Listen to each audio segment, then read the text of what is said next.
Elle était redoutée, controversée, mais elle vient d'être promulguée par le président Xi Jinping. La loi sur la sécurité nationale à Hong Kong a été votée par le Parlement chinois. Même si son contenu exact reste flou, ses adversaires redoutent qu'elle entame sérieusement les libertés qui prévalent sur l'île par rapport à la Chine continentale. Car la loi entend réprimer tout acte de séparatisme, subversion, terrorisme ou de collusion avec des forces étrangères.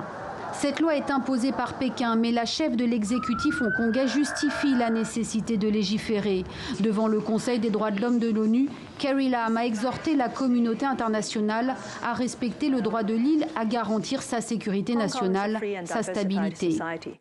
Nous ne viserons qu'une très petite minorité de personnes qui ont enfreint la loi, tandis que la vie et les biens, les libertés et les droits fondamentaux de l'écrasante majorité des résidents de Hong Kong seront protégés.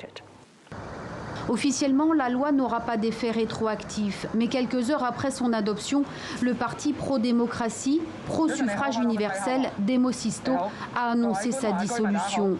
Plusieurs de ses membres continueront de militer à titre individuel, comme Joshua Wong, visage incontournable de la contestation, qui craint de devenir une cible de la loi. Cela marque la fin de Hong Kong telle que le monde la connaissait.